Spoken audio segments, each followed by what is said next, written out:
crusade save the broken? How can rules be respected when the supposed holy break them? So vacant a pews in vestibules, because even the lost know that a two-faced church system will never save them. So lifeless bodies are positioned facing down to where their health and help comes from. And if this poem kills, let it be a double-edged sword with an ether tip. Singe my flesh along with it. And if it takes martyrdom for a pinnacle to be reached, then call me Joan of Arc. Light a fire at my feet. Use my virgin lamp as an accelerant. Call me a liar. Tell me I wasn't sent from my father. In a millisecond before my last breath, I let out 3 words. Elohim, it is finished. This is when I found God. So to all y'all still freedom fighting, when the institution 3/5 y'all with locks around your neck, when the microaggressions cover your campuses and makes it hard for you to breathe, even if they take away your voice, John Carlos and Tommy Smith, remember, you are always able to speak. You were never given the spirit of fear, then where did it come from? Where does your power range from? Is it defeat or dominion? We were given a sound mind and strength, and sometimes we traded it with the gift from a dark one. We were told to fly like wings, like eagles. Who said your sword done, and you never have to stand alone. So you get safety like an angel grove. This team brings hope, and if you ever let fear change your mind, Alpha gives you power. See, it's morphing time. I turn my poems into scriptures, then I flip them into pictures. Picture perfect, but the person with the purpose make a difference. I don't need it, I don't want it. Try to put it all above me, but these problems weighing on me. Man, this stuff ain't really for me.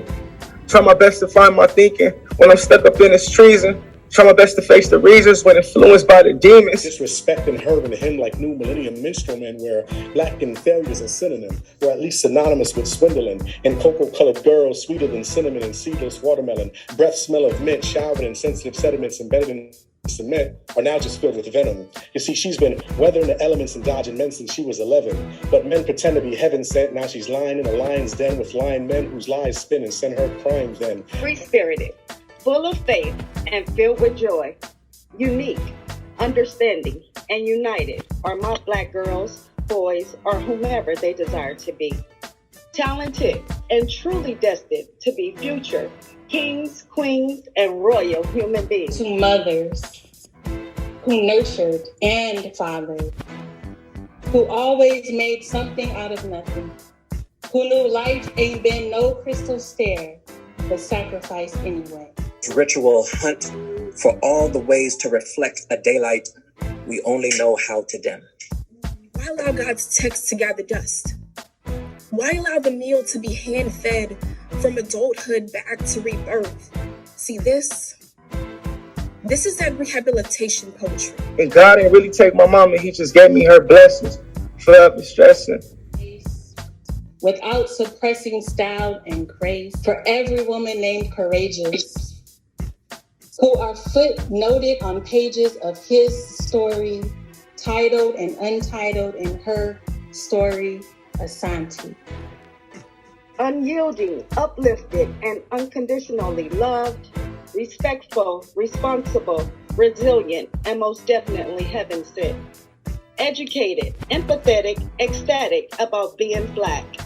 Soulful, successful, liberated, and free. That's how I'm raising my Black futures in today's society. Thank you. Killing myself with sickle cell being my alibi. Once upon a time, it too made me feel weak. I would show both of them just how strong I was with my hands wrapped around their throats like the LAPD. See, my father was a cop.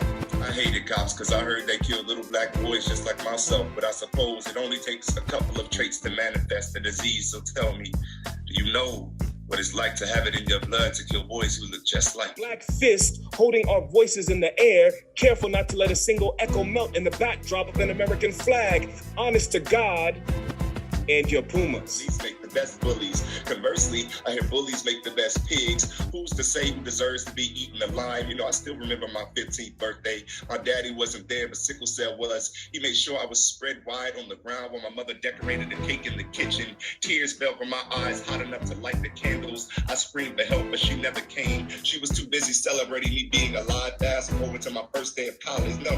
Rewind to my father's first day of academy. right there.